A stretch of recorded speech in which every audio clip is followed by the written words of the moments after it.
আজ থেকে আমরা প্রেসি রাইটিংয়ের টপিকটা স্টার্ট করছি। আমাদের 6টা রিপোর্ট রাইটিং এখনো পর্যন্ত কমপ্লিট হয়েছে, আর এরপরে আরও আমরা রিপোর্ট রাইটিং করব। কিন্তু আগে প্রেসি রাইটিং সম্পর্কে একটা ছোট ধারণা আর কিছু প্রেসি রাইটিং আমরা প্র্যাকটিস করে নিই। তো প্রথমে প্রশ্ন হচ্ছে, প্রেসি রাইটিংটা কেমন? খুব ইজি লেভেলের, টাফ লেভেলের, না কোন লেভেলের এটা?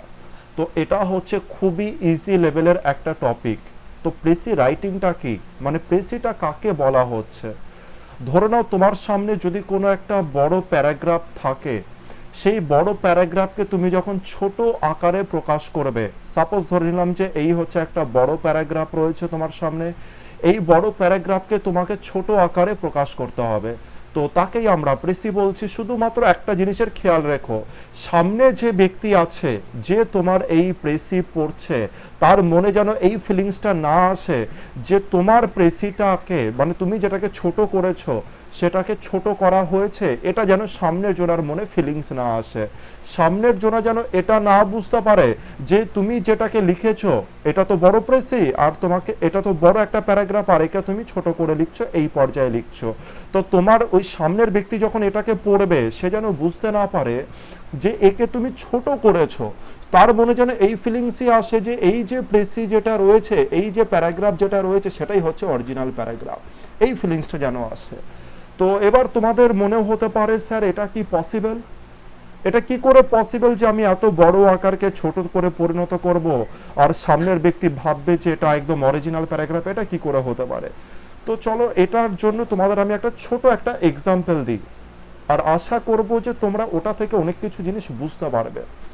তোমরা প্রত্যেকে কখনো না কখনো কোনো না কোনো গান তো শুনেছো। গান, হ্যাঁ, সঙের কথা বলছি, গান তো অবশ্যই শুনেছো। আর তার মধ্যে অনেক গান আছে দেখবে, যে গানের মধ্যে অনেকের লাইফকে, মানে পুরো জীবনের ঘটনাকে ওই ছোট্ট গানের মধ্যে তুলে ধরা হয়। ওই ছোট্ট 5 মিনিটের ভিডিওর মধ্যে পুরো লাইফকে দেখবে তুলে ধরা হয়। আর যখন আমরা বাইরে থেকে সেটা দেখি, আমাদের খুব ভালো করে সেই জিনিসকে ফিল করতে পারি যে তার লাইফে কি ঘটেছে, কি ঘটেনি, কি ব্যাপার হয়েছে। দেখো ওই ছোট্ট 5 মিনিটের ভিডিওতে সুন্দর আমাদের মনের মধ্যে ফিলিংস আসে। আমাদের মনের মধ্যে এটা বোঝাই যায় না যে ওই 5 মিনিটই, ওই 5 মিনিটের মধ্যেই যে অরিজিনাল ঘটনা রয়েছে, এর বাইরেও যে কিছু ঘটনা ঘটতে পারে, সেই জিনিস আমাদের মনের মধ্যে আসে না। আমি এটাই বলতে চাইছি যে পুরো লাইফের ঘটনাকে যদি 5 মিনিটের মধ্যে তুলে দিতে পারে একজন, পুরো লাইফের ঘটনা ভেবে দেখো, কত বছর বছরের ঘটনাকে যদি 5 মিনিটের মধ্যে যদি তোলা সম্ভব, তো এইটুকখানি একটা প্যাসেজকে ছোট্ট একটু প্যাসেজে পরিণত করতে কি আমরা পারবো না? ভেবে দেখো। কোশ্চেন করছি তোমাদেরকে, আর অ্যান্সার তোমাদের দিতে হবে যে পারবে কি পারবে না। যদি অ্যান্সার হয় হ্যাঁ, যে আমি পারবো, তো মনে রাখো এক ধাপ তো এগিয়ে গেলেই। মোদ্দা কথা আমি এটাই বলতে চাইছি, তোমাদের কনফিডেন্স, লেখার আগে কনফিডেন্স কোন লেভেলে আছে। যদি মনে হয় যে আমি পারবো, যদি একবার বলে দাও যে আমি পারবো প্রেসি লিখতে, তো অবশ্যই পারবে। একটা দিন ঠিক পারবে প্রেসি লিখতে, তার মানে তুমি যদি বলে দাও যে আমি হ্যাঁ পারবো, তার মানে তুমি ওই দিকে খাটার পর্যায়ে পৌঁছে গেলে। মানে তুমি অবশ্যই প্র্যাকটিস করবে প্রেসি। নিজের মনকে তুমি আশ্বস্ত করলে যে তুমি পারবে, এবার তুমি প্র্যাকটিস শুরু করলে, আর একটা দিন এমন আসবে যে তুমি অবশ্যই প্রেসি লিখতে পারবে, আর খুব ভালোভাবে পারবে প্রেসি লিখতে। কিন্তু শুরুতেই যদি না বলে দাও, তো নেগেটিভ ইম্প্যাক্ট শুরুতেই পড়ে গেল যে আমার প্রেসি পারবো না। প্রেসি তো খুব কঠিন জিনিস, এটা তো পারা যায় না। তো এটা তো বুঝতে পারলে যে শুরুতেই তুমি নিজের কাছে নিজে হেরে গেলে। তো বেশি কথা না বাড়িয়ে প্রেসি সম্পর্কে বেশি কথা বলবো না। জাস্ট আমি বলবো, এই যে প্রেসির খেলায় যেটা আমরা নামলাম, এই যে প্রেসির গ্রাউন্ডে যেটা আমরা নামলাম, শুধুমাত্র আমি এটাই বলবো যে এই যে খেলায় নেমেছি, এই খেলার রুলস কি। মানে তোমরা খেলোয়াড়, শুধু তোমাদেরকে আমি রুলসটা জানিয়ে দেবো যে এই এই রুলস রয়েছে, তোমরা এই রুলসকে মেনটেন করে খেলতে নেমো, আর বাকি কাজ দেখবে তোমরা অনায়াসে পেরে যাবে। তো প্রথম রুলস এই খেলার, প্রেসি খেলার প্রথম রুলস, এক্সামিনার যে প্যারাগ্রাফ দেবে তার 3 ভাগের 1 ভাগ লিখতে হবে। ট্রাই করতে হবে যে এক্সামিনার যে প্যারাগ্রাফ দেবে তার 3 ভাগের 1 ভাগ লেখো। হতে পারে তার থেকে একটু কম বেশি, তাতে কোনো কিছু যায় আসবে না। দ্বিতীয় নাম্বার, এক্সামিনার যে প্যারাগ্রাফ দিয়েছে সেখান থেকে কপি করো না। এটা কিন্তু খুব ইম্পর্টেন্ট একটা ওয়ার্ড, একটা কথা, একটা সেন্টেন্স আমি এখানে লিখেছি। এক্সামিনার যে প্যারাগ্রাফ তুলে দিয়েছে কোশ্চেনে সেই প্যারাগ্রাফ থেকে কখনো কপি করো না, না ওয়ার্ড কপি করো না সেন্টেন্স কপি করো, ওয়ার্ড পর্যন্ত কপি করা থেকে বিরত থাকো। যেমন একটু ভোকাবুলারি, এমন ভোকাবুলারি দিয়েছে যেটা একটু টাফ ভোকাবুলারি, তুমি কি করলে সেটা মানে বুঝতে পারোনি, তুমি সেখান থেকে কপি করে নিয়ে নিজের প্রেসিতে লিখে দিয়েছো, তো সেখানে কিন্তু নাম্বার কাটতে বা নাম্বার কমতে কিন্তু বাধ্য। প্যারাগ্রাফটাকে পড়ো, প্যারাগ্রাফটাকে খুব ভালো করে পড়ো যেটা এক্সামিনার দিয়েছে, আর নিজের ভাষায় লেখো, নিজের ভাষায় লেখো, নিজের ভোকাবুলারি দাও, সিম্পল সহজে ভাষায় নিজের ভাষায় লেখো, আমি এটা বলতে চাইছি। আর নিজের উপরে অবশ্যই বিশ্বাস রেখে লেখো। তাহলে প্যারাগ্রাফটাকে যখন পড়ছো তখন বিভিন্ন কিছু মাইন্ডের বিভিন্ন কিছু জিনিস ওপেন রাখো। দেখো তোমরা পার্ট 2, এবার তোমরা পার্ট 2 হচ্ছে কোয়ালিফাই করার দিকে, সুতরাং পার্ট 1 প্রথম স্টেজ তোমরা কোয়ালিফাই করেছো, সুতরাং নিজেকে কখনো ছোট ভেবো না। পার্ট 1 যে কোয়ালিফাই করে তার মধ্যে কিছু অ্যাবিলিটি তো অবশ্যই রয়েছে, আর সেই অ্যাবিলিটি অনুসারেই আমি বলছি, আমি এটা ভেবে নিয়েছি তোমাদের মধ্যে কিছু অবশ্যই অ্যাবিলিটি আছে, সেই অনুসারে আমি বলছি যখন প্যারাগ্রাফটাকে পড়বে তখন বিভিন্ন কিছু মাইন্ডের বিভিন্ন কিছু ওপেন রাখতে হবে। যেমন যখন পড়বে তখন যেন একটা ইমেজ দেখতে পাও, পড়ছো আর তার সাথে সাথে ইমেজ দেখতে পাও, বুঝতে পারছো ব্যাপারটা? একটা ইমেজ দেখাটা খুব বেশি ইম্পর্টেন্ট। আর ইমেজ যদি দেখতে চাও, পড়তে পড়তে যদি ইমেজ দেখতে পাও না, তো তাকে শর্ট করা, তার অরিজিনাল যে ওই প্যারাগ্রাফের মধ্যে যে অরিজিনাল এসেন্স কি রয়েছে, কি সুগন্ধ বেরোচ্ছে, সেটাকে তুমি খুব ভালো করে ধরে নিতে পারবে। ওই প্যারাগ্রাফের মধ্যে কি থিম আছে সেটাকে খুব ইজিলি ভাবে তুমি গ্র্যাব করে নিতে পারবে যখন যদি এইটার পড়তে পড়তে যদি তুমি ইমেজটাকে দেখতে পাও। কিন্তু সেইগুলোর জন্য নিজের উপরে অবশ্যই আত্মবিশ্বাসটা রাখো, নিজের উপরে বিশ্বাস করো যে তুমি পারবে, এটা ইম্পর্টেন্ট জিনিস। কিন্তু আরেকটা কথা বলে রাখি, কিন্তু প্রথমবার, সাপোজ ধরো তুমি জীবনের প্রথমবার প্রেসি লেখা শুরু করলে, প্রথমবার লিখছো, আর প্রথমবার লেখাতেই তুমি ভাবলে যে, প্রথমবার লেখার পরে তুমি দেখলে যে এটা তো খুব ভালো হলো না, তো এরকম ফিলিংস মনের মধ্যে এনো না। প্রথমবার লেখাতে যে খুব ভালো হবে এমনটা কখনো ভেবো না। ধীরে ধীরে প্র্যাকটিস করতে থাকো, ধীরে ধীরে বিভিন্ন বই থেকে প্র্যাকটিস করতে থাকবে, আর যত প্র্যাকটিস করতে থাকবে দেখবে যে নিজের উন্নতি হচ্ছে, আর একটা সময় দেখবে যে নিজে এই প্রেসের উপরে না মাস্টারি করে ফেলেছো। তো এমন দিন আসবে খুব তাড়াতাড়ি, ডিপেন্ড করবে তুমি কতটা ভালোভাবে প্র্যাকটিস করছো আর কতটা সঠিক ওয়েতে যাচ্ছ, এটা ডিপেন্ড করবে। নাম্বার 3, সরল ভাষায় লেখার চেষ্টা করবে, অবশ্যই করে খুব সরল সহজ ভাষায় লেখার চেষ্টা করবে। এমন ভোকাবুলারি দিও না যাতে, যেমন আমি রিপোর্টে বলেছিলাম, রিপোর্টের প্রচুর কিছু এখানে অ্যাপ্লিকেবল, ম্যাক্সিমাম কিছু এখানে অ্যাপ্লিকেবল বলতে পারো। তো সরল ভাষায় লেখার চেষ্টা করো, এমন ভোকাবুলারি দেওয়ার চেষ্টা করো না যাতে এক্সামিনারও মাথা ঘুরে পড়ে যাবে, এমন ফিলিংস যাতে না আনিয়ে দিও। মানে তুমি বাড়ি থেকে ভেবে গেছো যে আমি এমন কিছু ভোকাবুলারি মুখস্থ করে যাব যেটা আমি ওখানে লিখবো, আর সেটা তুমি লিখে এলে। তো আমি বলতে চাইছি ওগুলো থেকে বিরত থাকো, খুব সহজ সরল ভোকাবুলারি যেগুলো ডেইলি রুটিনে চলে, যেগুলো বর্তমান সময়ে যে ভোকাবুলারির প্রচলন খুব বেশি, সেগুলোকে লেখার চেষ্টা করো। অপ্রয়োজনীয় ব্যাপারগুলোকে বর্জন করার চেষ্টা করবে। যখন তোমরা প্যারাগ্রাফটাকে পড়বে, অপ্রয়োজনীয় যে অংশগুলো রয়েছে সেগুলোকে বর্জন করার চেষ্টা করবে। এবার তোমাদের মনে প্রশ্ন আসতে পারে, স্যার আমার মধ্যে তো ওই অ্যাবিলিটি নেই যে আমি অপ্রয়োজনীয় ব্যাপার কোনটা, প্রয়োজনীয় কোন ব্যাপারটা রয়েছে সেটা তো বুঝতে পারি না। আমি যখনই প্যারাগ্রাফ পড়ি মনে হয় যে সবই প্রয়োজনীয়, তাহলে আমি বর্জন করব, তো কাকে বর্জন করব? তো এটার জন্য বলে দিই প্র্যাকটিস, আর নিজের উপরে বিশ্বাস, আর নিজের মেন্টাল অ্যাবিলিটি, আর কতটা ভালো দৃষ্টি সহকারে তুমি তাকে দেখছো, এটার উপরে ডিপেন্ড করবে যে তুমি অপ্রয়োজনীয় ব্যাপারগুলোকে কত ভালোভাবে বর্জন করতে পারছো। তো এই জিনিসগুলো ডিপেন্ড করবে, সুতরাং খুব ভালোভাবে প্র্যাকটিস করো। আর প্র্যাকটিস কিভাবে করবে? সবার প্রথমেই এটা ভাবা শুরু করে দেবে না, এই কথা যেটা বলছি খুব মন দিয়ে শুনে নিও। যারা অরিজিনাল খেলোয়াড় এই রুলসগুলোকে খুব ভালো করে শুনে নাও। যখন তুমি প্রথম দিন যখন প্যারাগ্রাফটা পড়ছো, তো চেষ্টা করো না যে অপ্রয়োজনীয় ব্যাপারগুলোকে বর্জন করে দেওয়ার। সবার প্রথমে দেখো যে ওই প্যারাগ্রাফ থেকে রাইটার মানে কিভাবে বইতে তাকে কি করেছে, শর্ট করেছে, মানে প্রেসি লিখেছে, কিভাবে তাকে শর্ট করেছে, কোন কোন জিনিসগুলোকে বাদ দিয়েছে, সেগুলোকে অবজার্ভ করার চেষ্টা করো। সবার প্রথম কাজ এটা, অবজার্ভ করা। বইয়ে কিভাবে লিখেছে, প্যারাগ্রাফ প্লাস শর্ট করে কিভাবে তাকে লিখেছে, সেটাকে অবজার্ভ করার চেষ্টা করো। যে কোন কোন জিনিসগুলোকে রেখেছে, কোন কোন জিনিসগুলোকে বাদ দিয়েছে। এটা কিন্তু খুব ইম্পর্টেন্ট জিনিস। যত তুমি অবজার্ভ করতে থাকবে তোমার অবজারভেশন পাওয়ারও ঠিক ততই বাড়তে থাকবে। আর তুমি একটা দিন এমন আসবে অপ্রয়োজনীয় ব্যাপার কোনগুলো সেগুলো অনায়াসে ধরে নিতে পারবে। কিন্তু তা সত্ত্বেও কিছু যে ব্যাপারগুলো রয়েছে, সাধারণত অপ্রয়োজনীয় ব্যাপার কোনগুলো হয় সেগুলো তোমাদেরকে আমি জাস্ট একটু জানিয়ে দিই। কিন্তু এগুলো জানানোর থেকে যদি তোমরা নিজের থেকে ফিল করে যদি জানতে পারো তবে সেটা আরো বেশি এফেক্টিভ হবে তোমাদের জন্য। ভবিষ্যতের কথা বলছি।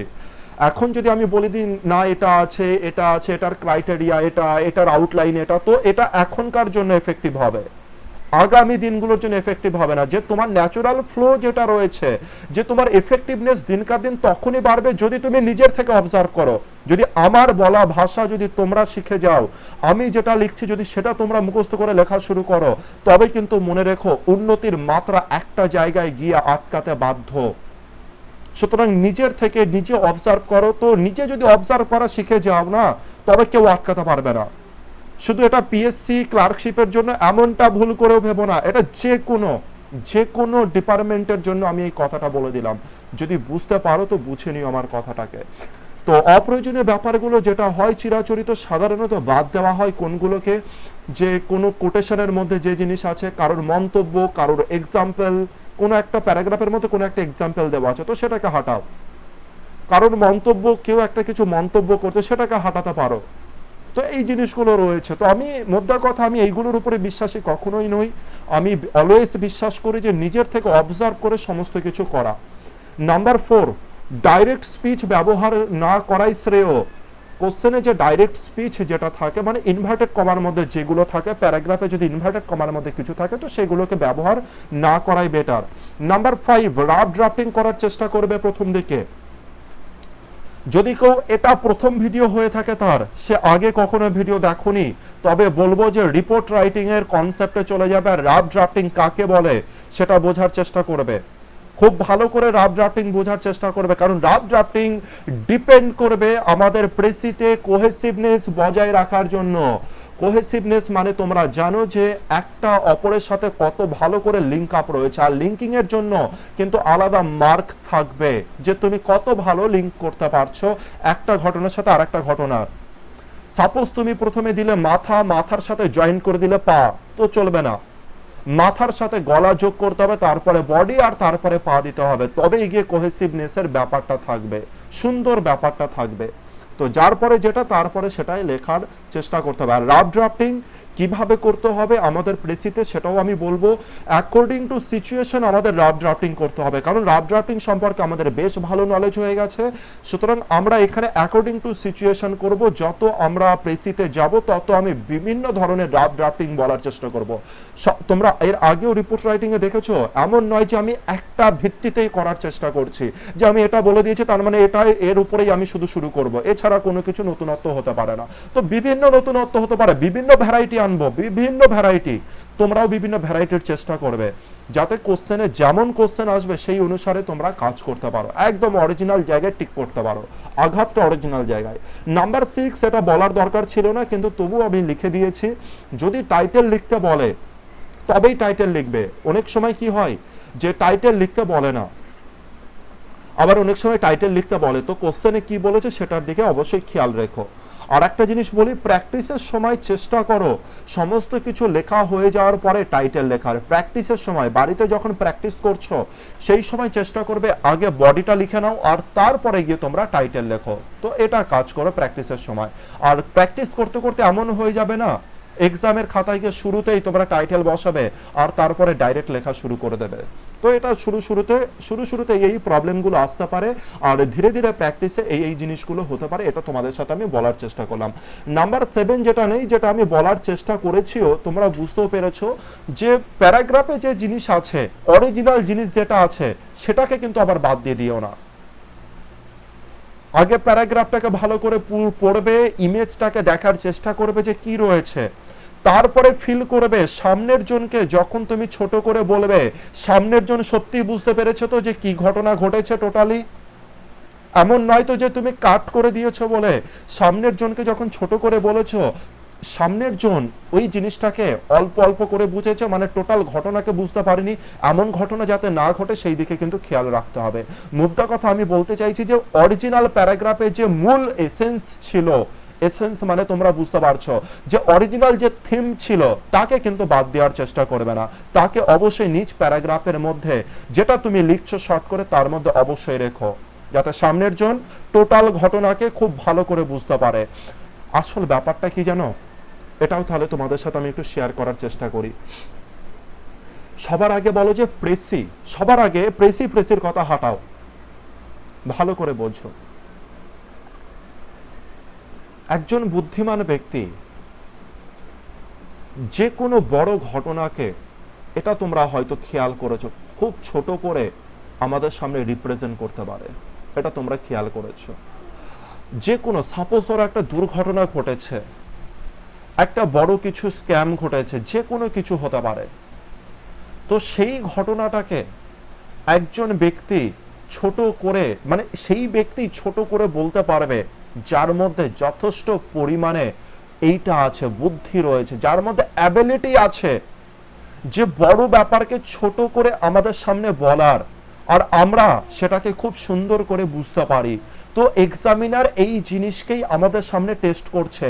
ডেসক্রিপটিভ পার্ট কেন থাকে, প্রশ্ন হচ্ছে ডেসক্রিপটিভ পার্ট আমাদের কেন দিচ্ছে, ডেসক্রিপটিভ পার্ট কেন গ্রুপ ডি তে ডেসক্রিপটিভ পার্ট থাকছে না, কেন গ্রুপ বি, গ্রুপ সি এগুলোতে ডেসক্রিপটিভ পার্ট থাকছে, গ্রুপ এ তে ডেসক্রিপটিভ পার্ট থাকছে? কোশ্চেন করেছো কোনোদিনও? নাকি প্রেসি হয়তো প্রেসি বলে লিখে গেলাম, রিপোর্ট হয়তো কিছু রিপোর্ট মুখস্থ করে চলে গেলাম আর ডাইরেক্ট লিখে দিলাম তো হয়ে গেল আমার রিপোর্ট? না না না, খুব বড় ভুল ধারণা। আগে নিজেকে অ্যানালাইজ করো, নিজেকে ওই কোয়ালিটিতে পরিণত করো। তো এটা বলার চেষ্টা করি যে ডেসক্রিপটিভ পার্টেই কেন এইটা দিচ্ছে, ভেবে দেখো। এক্সামিনার আমাদেরকে, মোদ্দা কথা এক্সামিনার আমাদেরকে এটাই টেস্ট করার চেষ্টা করছে যে তোমার মধ্যে কতটা অ্যাবিলিটি আছে বড় জিনিসকে ছোট করে দেখার, বড় জিনিসকে ছোট করে বলার। একটা বড় ঘটনা তাকে সুন্দর করে ছোট করে এক্সপ্রেস করতে হবে। তুমি যদি যখন যে সময় তুমি ধরো জব পেয়ে গেলে, তোমার সামনে একটা বড় কিছু ঘটনা ঘটেছে বা একটা বড় কিছু ইস্যু রয়েছে তোমার সামনে, সেটা তুমি যখন তোমার অফিসারকে বলবে বা তোমার হায়ার যে তোমার বস রয়েছে তাকে যখন তুমি ব্যাপারটা বলবে, তুমি কি অত ডিটেলসে ঘন্টার পর ঘন্টা ধরে ঘটনাটা কি বলার চেষ্টা করবে? সাপোজ একটা ইনসিডেন্ট ঘটেছে 6 ঘন্টা ধরে একটা ইনসিডেন্ট ঘটেছে, আর তুমি সেই 6 ঘন্টা ধরেই কি তোমার বসকে বলবে যে এরপরে এটা ঘটেছে? তো এটা তো মুশকিল হয়ে যাবে ডিপার্টমেন্টের পক্ষে। তো সেখানে ডিপার্টমেন্টের উন্নতি হওয়াতে খুব মুশকিল, মানে এখানে তুমি টাইম নষ্ট করে গেলে, বসেরও টাইম নষ্ট করলে, ডিপার্টমেন্টের নষ্ট করলে, নিজের সময় নষ্ট করে গেলে।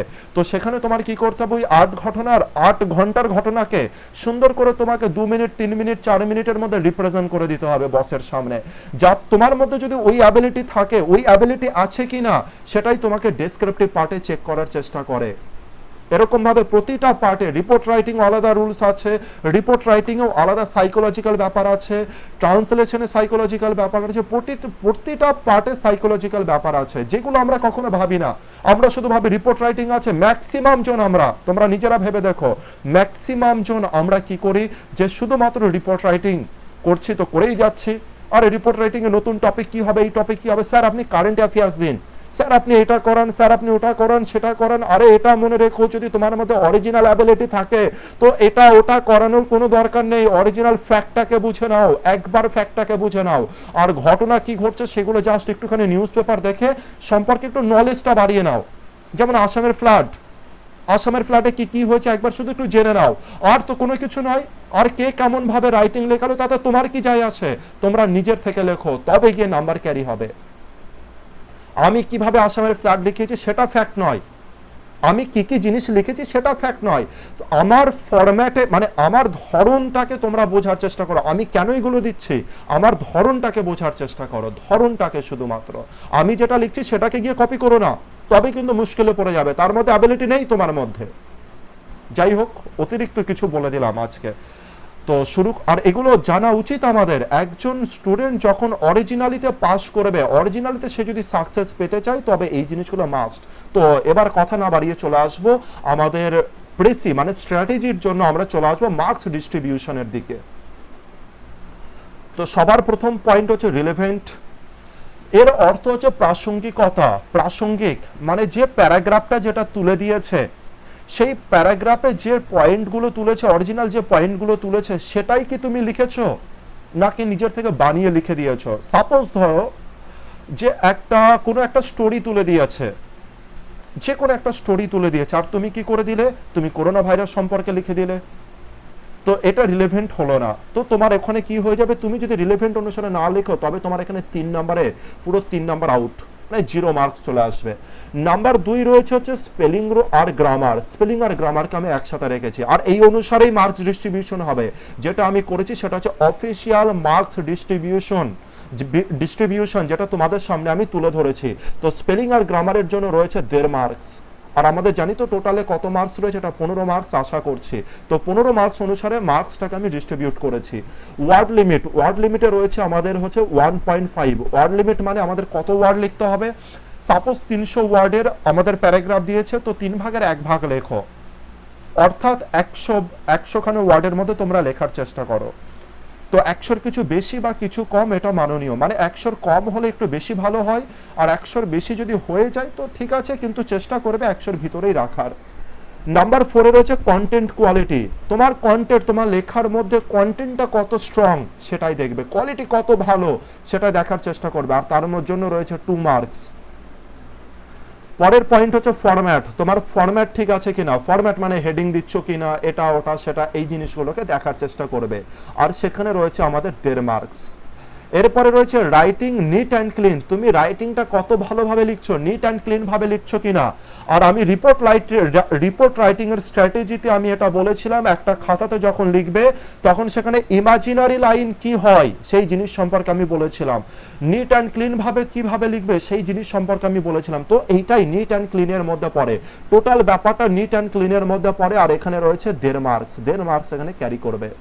এরপরে রয়েছে এফেক্টিভনেস সেন্টেন্স।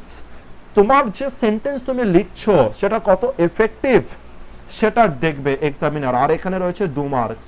এরপরে রয়েছে কোহেসিভনেস মানে তোমরা জানো এর অর্থটা কি, আর কোহেসিভনেসের জন্য রয়েছে 2 মার্কস, মানে হচ্ছে লিঙ্কিং, কত ভালোভাবে লিঙ্ক করতে পারছো।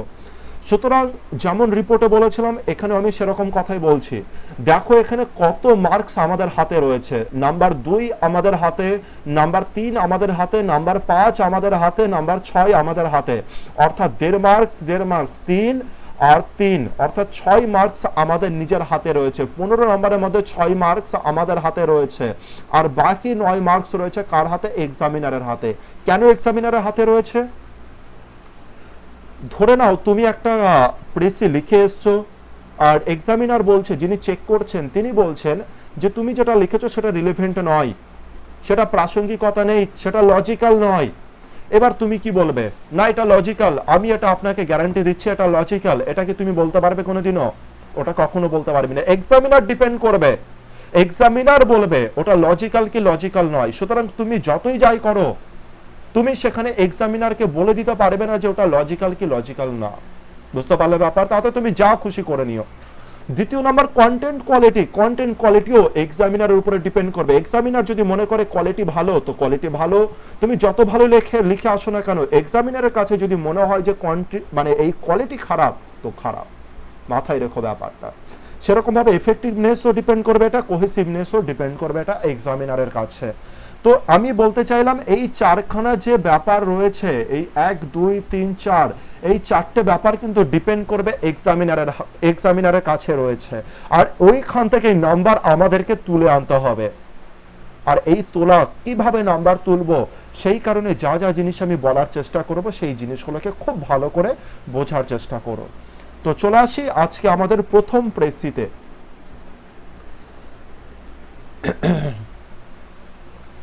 প্রথম কাজ, প্রেসিটাকে যখন আমরা পড়ব তখন যেন আমরা ইমেজটাকে দেখতে পাই, পড়ছি আর কি কি ঘটনা ঘটছে সেগুলো যেন স্টোরি আকারে দেখতে পাই, পর করে স্টোরি আকারে দেখতে পাই। সুতরাং মনোযোগটা খুব ভালো করে এই প্রেসির মধ্যে রাখতেই হবে তোমাদেরকে। Once a little mouse while playing, তাহলে একদা একটি ছোট একটা ইঁদুর যখন খেলছিল, ran across a sleeping lion's face once a little mouse while playing, যখন সে খেলছিল, দেখো while playing once a little mouse, একটা ইঁদুরের ছবিটা যেন দেখতে পাও। while playing যখন সে খেলছিল, মাউস সম্পর্কে এক্সট্রা ইনফরমেশন, যখন খেলছিল ran across, এবার দেখো এই সাবজেক্টের পরে এখানে ভার্ব দিয়েছে। ran across মানে কি আগে সেটা বলি। ran across এর দেখো আমি একটা এক্সাম্পল লিখে রেখেছি। ran across মানে হঠাৎ দেখা হওয়া। we ran across some old friends in village, আমার সাথে আমার একটা পুরানো বন্ধুর হঠাৎ দেখা হলো গ্রামে। তো ran across মানে হঠাৎ দেখা হওয়া। run across হওয়া উচিত ছিল, কিন্তু এখানে প্যারাগ্রাফটা কিসে দিয়েছে, পাস্টে দিয়েছে, তাই এখানে ran করেছে। তাহলে হঠাৎ একটা ইঁদুর যে খেলছিল, সে হঠাৎই কি করলো, একটা স্লিপিং লায়ন মানে একটা ঘুমন্ত লায়নের ফেসের উপর দিয়ে চলে গেল। দ্য লায়ন অ্যাওক মানে লায়নটা জেগে উঠলো, ইন অ্যাঙ্গার রেগে গিয়ে জেগে উঠলো, and caught the mouse in his paw, এবং সেই মাউসটাকে, ইঁদুরটাকে কি করলো, সে তার হাতের মধ্যে, সে তার যে থাবা রয়েছে সেই থাবা দিয়ে জোরে চেপে ধরলো। বুঝতে পারলে?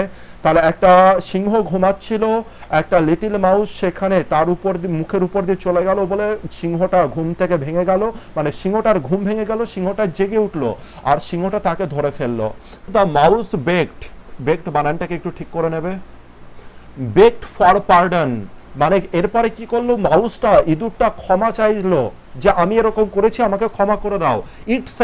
ইট সেইড মানে কে বলছে, ইট সেইড মানে কে, ইট মানে বোঝাচ্ছে হচ্ছে ইঁদুরকে, কারণ আমরা জানি এই মাউসের প্রোনাউন ইট এখানে ব্যবহার করা হয়েছে। নগণ্য যে সমস্ত প্রাণী রয়েছে তাদের জন্য প্রোনাউন কি ব্যবহার করা হয়, ইট ব্যবহার করা হয়। ইট সেইড মানে ইঁদুরটা বলেছিল, I am very sorry, please pardon and spare my life, one day perhaps I may help you.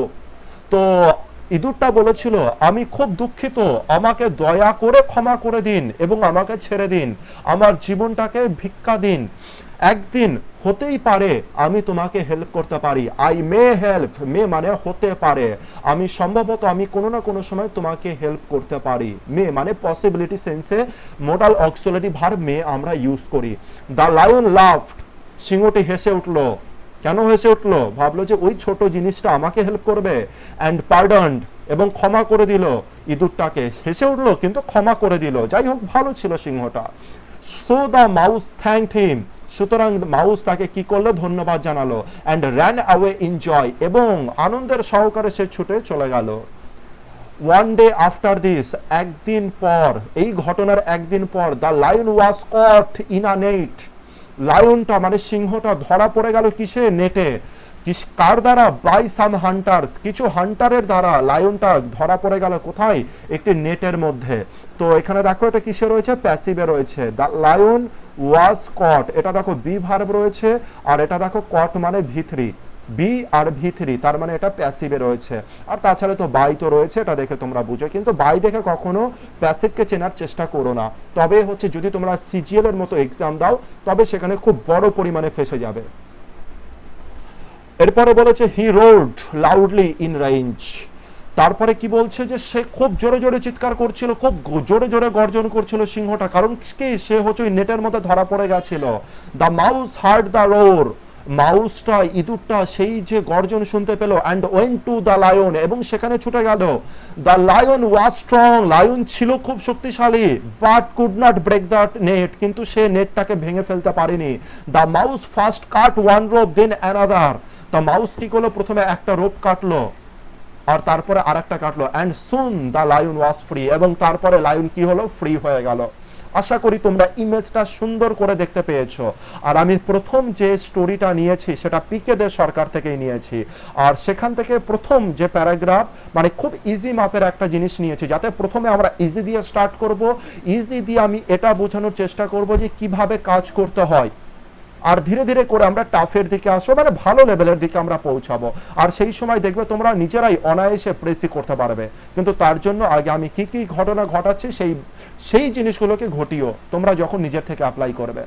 তো এখানে আশা করছি তোমরা ইমেজগুলো দেখতে পেলে, যে একটা ইঁদুর দেখতে পেলে, যদি দেখতে না পাও তো এখন দেখতে পাও, একটা ইঁদুর দেখতে পেলে আর একটা সিংহ দেখতে পেলে। সিংহটা ঘুমাচ্ছে আর ইঁদুর তার মুখের উপর দিয়ে চলে গেল, সিংহটা জেগে গেল রেগে যে আমি ঘুমাচ্ছি আর আমাকে জাগিয়ে দিলি। তো তখন কি করলো সিংহটা, এই কারণে তার পা দিয়ে তাকে চেপে ধরলো আর তাকে পানিশ করার চেষ্টা করলো। তখন ও বললো যে আমাকে ক্ষমা করে দিন। ইঁদুর বলছে আমাকে ক্ষমা করে দিন, আমি আমি খুব দুঃখিত যে আমি আপনার গায়ের উপর দিয়ে গেছি, আমাকে আজকে আমার জীবনটা ভিক্ষা দিয়ে দিন, হতে পারে একদিন এমন আসবে আমি তো আপনাকে হেল্প করতে পারি। আর এই শুনে তো লায়ন খুব হেসে উঠলো। লায়ন বলে যে আরে তুমি এত ছোট জিনিস যে আমাকে হেল্প করবে। লায়ন কি করলো, তা সত্ত্বেও লায়ন তাকে ছেড়ে দিল। আর ইঁদুরটা মনের আনন্দে যে তার জীবন ভিক্ষা দিয়েছে সিংহ, সেই মনের আনন্দে সে হচ্ছে দৌড়ে দৌড়ে চলে গেল। কিন্তু এই ঘটনার একদিন পরেই সিংহর সাথে এক ভয়ানক ঘটনা ঘটলো। এই সিংহকে কিছু হান্টার মানে কিছু শিকারী তাকে চেপে ধরলো, মানে তাকে হচ্ছে সেই একটা নেটের মধ্যে আটকে দিল। আর সিংহ কি করতে লাগলো, গর্জন করতে থাকলো। সিংহ তো শক্তিশালী ছিল, কিন্তু তার মধ্যে এত শক্তি ছিল না যে সে নেটটাকে ভেঙে বেরিয়ে আসবে। আর ওই গর্জনে, সিংহর ওই ভয়ানক গর্জনে ওই ইঁদুর শুনতে পেল, আর ওই ইঁদুরটা দৌড়িয়ে সেখানে এলো, আর দৌড়িয়ে এসে সেই নেটটাকে কি করলো, এক এক করে কেটে দিল। আর সিংহটা তখন ফ্রি হয়ে গেল।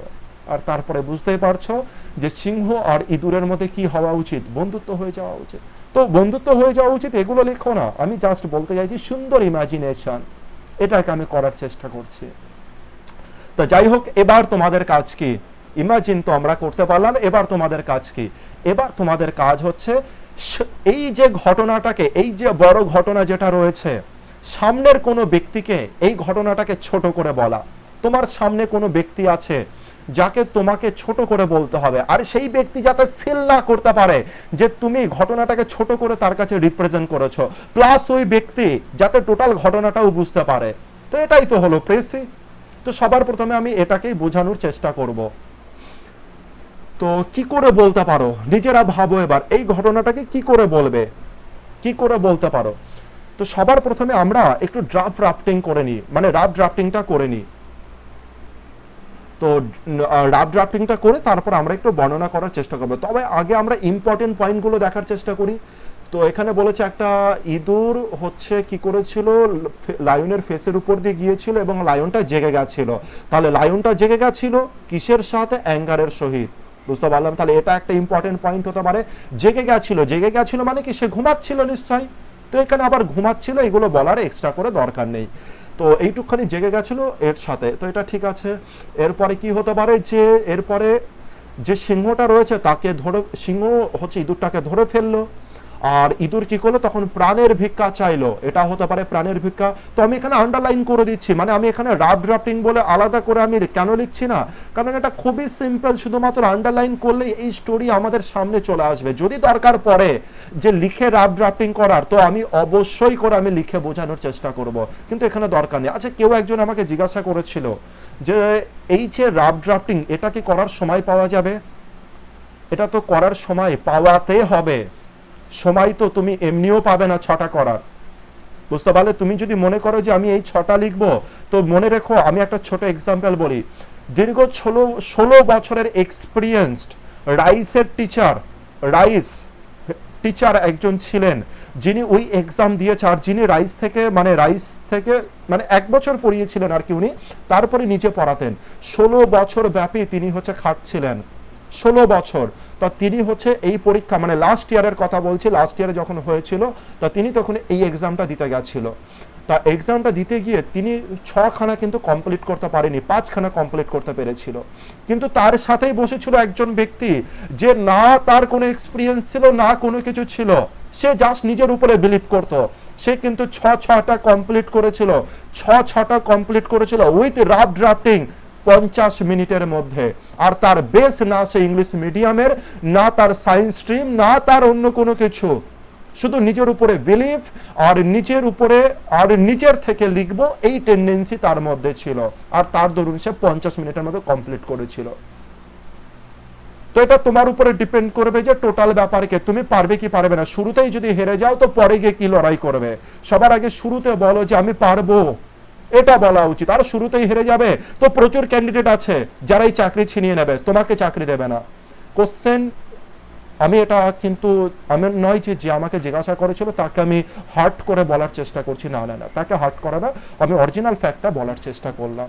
তো আমি অনুরোধ করছি সে কিন্তু পার্সোনালি কোনো কিছু নেবেন না আর কি আপনি। তো যাই হোক, এখানে আমরা ইম্পর্টেন্ট পয়েন্টগুলোকে একটু আমি দেখানোর চেষ্টা করছিলাম রাফ ড্রাফটিং এর জন্য। তো এখানে কি হলো, বেট করলো, এটা হতে পারে নিজের প্রাণ ভিক্ষা চাইলো, আর তারপরে সে ইঁদুরটা কি বললো সেটা তো অত দরকার নেই। তো এরপরে কি হলো যে এর পরের ঘটনাটা কি হলো, এর পরের ঘটনা কি ঘটলো যে এরপরে সিংহ ইঁদুরটাকে কি করলো, ক্ষমা করে দিল বা ছেড়ে দিল। ঠিক আছে, এটাও একটা ইম্পর্টেন্ট পয়েন্ট, এটা বলতে হবে সামনের জনকে, নাহলে সে তো বুঝতে পারবে না। আর এরপরে কি হতে পারে যে লায়নকে ধরে ফেললো পরের দিন, মানে লায়নকে ধরে ফেললো, এটা একটা ইম্পর্টেন্ট পয়েন্ট যেটা সামনের জনকে অবশ্যই বলতে হবে। আর এরপরে কি হলো, সিংহ জোরে জোরে চিৎকার করতে লাগলো, আর যে চিৎকার শুনে ইঁদুর কি করলো, ইঁদুর চলে এলো এবং সেই যে রোপ রয়েছে রোপটাকে কেটে দিল, এবং এর দরুন কি হলো, সিংহ ফ্রি হয়ে গেল। তো সামনের জনকে কি কি বলা দরকার সেইটা দেখবো, এমন নয় যে কোশ্চেনে কি কি লিখবো সেইটা দেখবো না, না, তবে ফেসে গেলে হচ্ছে এই পড়ার এডুকেশন, বলে না আমাদের সিস্টেম কি রয়েছে, ভয়ানক সিস্টেম, যার এডুকেশন আমাদেরকে কন্ট্রোল করছে। আজ আমাদের সিচুয়েশন এমন, ঠিক সেই রকম জায়গায় তোমরা আটকে যাবে। কিন্তু আমাদের কি উচিত, আমরা এডুকেশনকে কন্ট্রোল করবো, এটাই তো হওয়া উচিত। তো সেই জায়গাকে আমি বলার চেষ্টা করছি। তো এটা বলো যে আমি সামনের জনকে কি কি বলবো, কোন কোন পয়েন্ট সামনের জনকে তুলে ধরবো। তো সবার প্রথমে এটা তুলে ধরো যে সিংহটা জেগে গেছিল। দ্বিতীয় পয়েন্ট এটা তোলো যে সে ক্ষমা প্রার্থী, ক্ষমা চাইছিল সিংহর কাছে, আর সিংহ তাকে ক্ষমাও করে দিল। এর পরের পয়েন্ট কি হতে পারে, পরের দিন সিংহ নিজেই ধরা পড়ে গেল, আর মাউস মানে হচ্ছে ইঁদুর যে রয়েছে সে তার গর্জন শুনে সেখানে এলো, এবং যে দড়ি রয়েছে দড়িটাকে কেটে তাকে ফ্রি করে দিল। ব্যাস এনাফ। আর সেটাকে আমি দেখো এখানে লেখার চেষ্টা করেছি, এটাকে তোমরা চাইলে দেখো বা চাইলে না দেখো। তো এটা বাংলায় আমি লিখেছি, চাইলে দেখতে পারো, না চাইলে না দেখতে পারো। আসল ঘটনা আমি বলে দিয়েছি, এখানে যে বাংলা লিখেছি সেটা কিন্তু একদম প্রপার যে সেটা নয়। তো এটাকে তোমরা চাইলে দেখতেও পারো, না চাইলে না দেখতে পারো। তো চলে আসি এবার আমাদের ডাইরেক্ট রাইটিং এর দিকে। তো কিভাবে লিখবো, তো সবার প্রথম এটা যেহেতু আমাদের প্রেসি রাইটিং, এখানে আমি 1/3 করার কিন্তু চেষ্টা করিনি, জাস্ট আমি অরিজিনাল ফ্যাক্ট বোঝানোর চেষ্টা করেছি। সবার প্রথমে ফ্যাক্ট বোঝাবো, তারপরে কিভাবে শর্ট করতে হয় সেটা তো আমি অনায়াসে শিখে যাবে। আগে বোঝো যে কিভাবে কাজ করতে হয়, অ্যাপ্লাই কিভাবে করবো সেইটাকে বুঝে নাও। শুধু 1/3 এর উপরে কিন্তু আমি কাজ করিনি, আমি আবার মেনশন করলাম। সুতরাং কেউ কমেন্টস এটা লিখো না, স্যার 1/3 তো হলো না, এটা লিখো না। অন্তত আমি যেটা বলতে চাইছি সেটাকে বুঝে নিও, যে আমি কিভাবে করব, আগে সেটাকে বোঝো, মুখস্থ নয়, আমি কিভাবে করব এটাকে বোঝানোর চেষ্টা করলাম। আর আশা রাখছি যারা এই প্রতি বিশ্বাসী, যারা মুখস্থ বিদ্যার প্রতি কম বিশ্বাসী, আর যারা নিজের থেকে লেখার টেন্ডেন্সি যাদের বেশি রয়েছে, তারা আমার কথা কিছুটা হলেও বুঝতে পেরেছো। তো এবার চলে আসি এখানে, একদা একটি ঘুমন্ত সিংহকে একটি ইঁদুর ঘুম থেকে জাগিয়ে দিয়েছিল। এটাই তো বললাম প্রথম পয়েন্ট। তো সামনের জনকে কি বলবো, যে একটি ঘুমন্ত সিংহকে একটি ইঁদুর কি করেছিল, জাগিয়ে দিয়েছিল।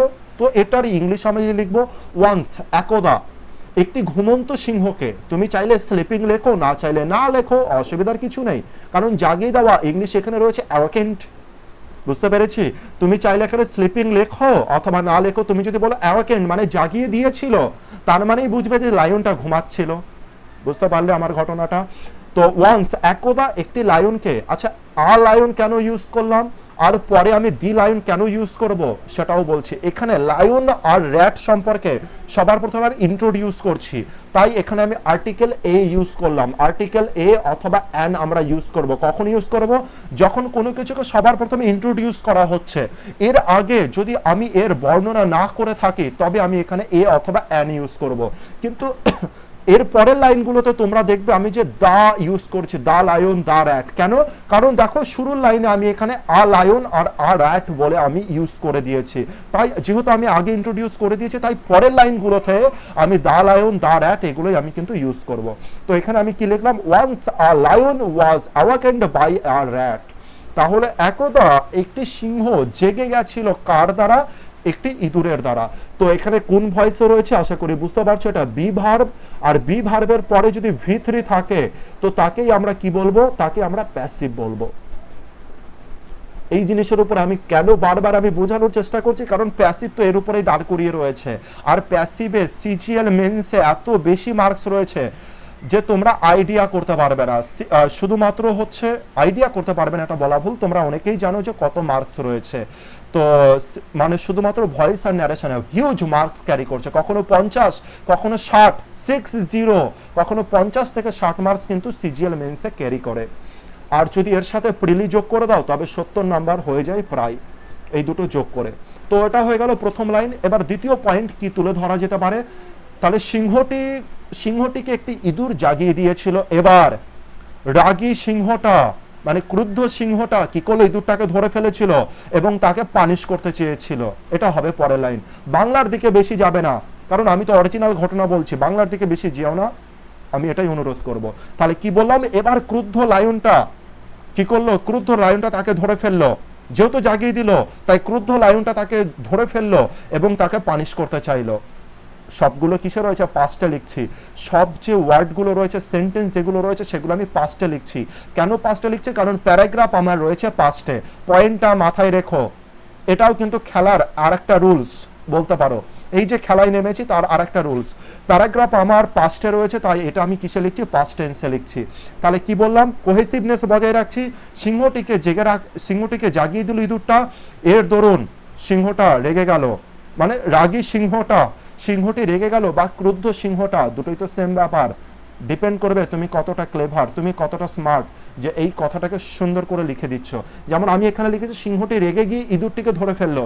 সিংহটি রেগে গিয়ে যদি লিখতাম তবে আরো বেশি ওয়ার্ড খরচ করতে হতো, তার বদলে আমি কি লিখলাম, দ্য অ্যাংরি লায়ন, ক্রুদ্ধ সিংহটি। বুঝতে পেরেছি? তো ক্রুদ্ধ সিংহটি কি করলো, ইঁদুরটিকে ধরে ফেললো এবং ওয়ান্টেড টু পানিশ ইট, এবং তাকে কি করলো, তাকে চাইলো পানিশ করতে।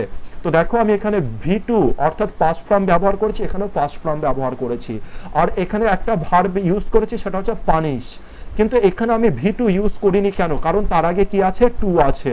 টু এর পরে যদি কোনো ভার্ব বসে সেটা V0 ফর্মে বসে, অর্থাৎ তার সাথে এই ভার্বের সাথে না হচ্ছে আইএনজি বসবে, না ইডি বসবে, না কোনো কিছু বসবে, এ অলওয়েজ V0 ফর্মে বসবে। V0 মানে বেস ফর্মে বসবে।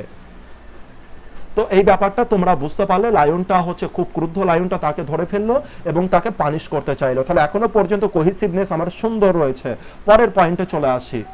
তো এবার কি করলো, যখন ধরে ফেললো ইঁদুর তখন কি করবে, ইঁদুর তখন হচ্ছে তার কাছে ক্ষমা চাইছে। ইঁদুর তখন তার কাছে ক্ষমা চাইছে, বলছে আমার জীবনটা আমাকে ভিক্ষা দিন এবং আমাকে যেতে দিন। বুঝতে পারলে ব্যাপার? তো এবার আমি এখানে কি লিখেছি, ভীতু ইঁদুরটি নিজের প্রাণের ভিক্ষা চাইলো। তোমরা চাইলে ইঁদুরটা লেখো, মানে ভীতু ইঁদুর লেখো, অথবা শুধু ইঁদুর লেখো, কোনো যায় আসে না। তো তোমরা চাইলে কাওয়ারটাকে হাঁটাতে পারো, যে ইঁদুরটি ক্ষমা চাইছে, ক্ষমা প্রার্থী চাইছে। তার মানে কখন চাইবে ক্ষমা প্রার্থী, মানে যখন সে ভীত হয়ে যাবে অথবা সে যখন নিজের দোষটাকে স্বীকার করছে, প্রায়শ্চিত্ত বোধ আসছে। তো তুমি এই কাওয়ারটাকে লিখলে লেখো, না লিখলে না লেখো, ডিপেন্ড করবে ওয়ার্ডের উপরে সেই সময়। তো যে র্যাটটা রয়েছে সে কি করছে, বেক্ট ফর হিজ লাইফ, মানে সে কি করছে, নিজের লাইফের, নিজের জীবনের ভিক্ষা চাইছে। এবং তখন কি করলো, লায়ন সেটা দেখে তাকে কি করলো, লেট ইট গো। ইট মানে কাকে বোঝাচ্ছে, ইট মানে দা র্যাটকে বোঝাচ্ছে। আমি বলেছিলাম না, র্যাটের প্রোনাউন আমরা কি ব্যবহার করি, ইট ব্যবহার করি। এবং লায়নটা তাকে কি করলো, যেতে দিল। যেহেতু ভিক্ষা চাইলো, লায়নটা তাকে যেতে দিল। আচ্ছা, সামনের জনকে যদি আমি এই তিনটে ঘটনা বলি, যে একটা সিংহ ঘুমাচ্ছিল, ইঁদুর তাকে, একটি সিংহকে একটি ইঁদুর জাগিয়ে দিয়েছিল, আর তারপরে ক্রুদ্ধ সিংহটি তাকে ধরে ফেললো এবং তাকে শাস্তি দিতে চাইলো। ভীত ইঁদুরটি তখন নিজের জীবনের ভিক্ষা চাইলো, আর সেই জন্য সিংহটি তাকে ছেড়ে দিল। আচ্ছা দেখো তো কোহেসিভনেস বজায় আছে কিনা, সামনের জন্য বুঝতে পারবে কি পারবে না, তুমি কি বলতে চাইছো, অবশ্যই পারবে এখনো পর্যন্ত। চলে আসি পরের পার্টের দিকে। এরপরে রয়েছে একদিন পর সিংহটিকে ধরে ফেললো কিছুজন শিকারী। তো বাংলার দিকে যেও না বেশি। তো আমি এখানে লিখেছি আ ডে লেটার, অথবা তোমরা যা খুশি লেখো, সুন লিখতে পারো, শর্টলি লিখতে পারো, যা খুশি লিখতে পারো। এর বদলে যদি ওয়ার্ডের মাত্রা কম থাকে, বেশি হয়ে যায়, তবে এখানে শর্টলি বলে লেখো, অসুবিধার কিছু নেই। দ্য লায়ন ওয়াজ কট, কি বললাম, দ্য লায়ন ওয়াজ কট, একদিন মানে ওই ঘটনার একদিন পরে, ওয়ান ডে লেটার, একদিন পর। বুঝতে পারলে, ঘটনাটা বলছো আর তারপরে যদি বলে যে আ ডে লেটার, একদিন পর, তার মানে লোকে বুঝতে পারবে ওই ঘটনাটার একদিন পর। A day later the lion was caught, মানে সিংহটিকে ধরা হয়েছিল। সিংহটিকে কে ধরেছিল, আরে এটা তো আমি লিখিনি। সিংহটিকে কে ধরেছিল এটা তো আমি লিখিনি। এবার বলো, তাহলে এটাকে আমার লেখা উচিত কি উচিত না? যদি কেউ অরিজিনাল ওয়েতে যদি ভয়েস চেঞ্জ করে থাকো, তবে সে বলবে একদম এটা লেখা উচিত না, কারণ এটা আন্ডারস্টুড। এটা বোঝা যাচ্ছে দেখে যে একটা সিংহকে কে ধরবে, একটা পশুকে সাধারণত কারা ধরবে, একজন শিকারী ধরবে। যদি বলা হয় চোরটিকে অ্যারেস্ট করা হয়েছে, এবার বলো অ্যারেস্ট কে করবে? পুলিশে তো করবে না, তুমি করবে পাবলিকে? বুঝতে পারলে ব্যাপারটা? তো এই জিনিসগুলো হচ্ছে আন্ডারস্ট্যান্ডিং, এগুলো হচ্ছে ন্যাচারাল ব্যাপার, যে জিনিসগুলো কিন্তু আমাদের অ্যাপ্লাই করতে হবে এই জিনিসে। এইগুলোই হচ্ছে স্মার্ট ওয়ে, স্মার্ট ওয়ার্ক, এই জিনিসগুলোকে বলে। দ্য লায়ন ওয়াজ কট, তার মানে এই যে লায়নকে কট করা হয়েছিল, একদিন পরেই সিংহকে ধরে নিয়েছিল, একদিন পরেই সিংহটি ধরা পড়ে গেছিল, একদিন পরেই সিংহটিকে ধরে নিয়েছিল। কে ধরেছিল সেটা কি বলতে হবে? একদম বলার দরকার নেই। এমন তো হতে পারে না ইঁদুরটি ধরেছিল, জেনারেল সেন্সে একজন শিকারী একজন পশুকে ধরে। তো আমি এটা বলতে চাইছি জেনারেল সেন্স, একটা জেনারেল সেন্সে অ্যারেস্ট করতে পারে একজন পুলিশই। তো এই ব্যাপারগুলোকে কাজে লাগিও। তো এখানে কি রয়েছে? এটা প্যাসিভে রয়েছে, বি ভার্বের পরে দেখো ভি3 রয়েছে। তাহলে এখনো পর্যন্ত সুন্দর সিকোয়েন্সে কাজ চলছে। তো এবার যখন ধরতে পারলো, এবার যখন ধরে নিল শিকারী তাকে, মানে ওই নেটের মধ্যে যখন আবদ্ধ হয়ে গেল সিংহটি, তখন কি ঘটলো?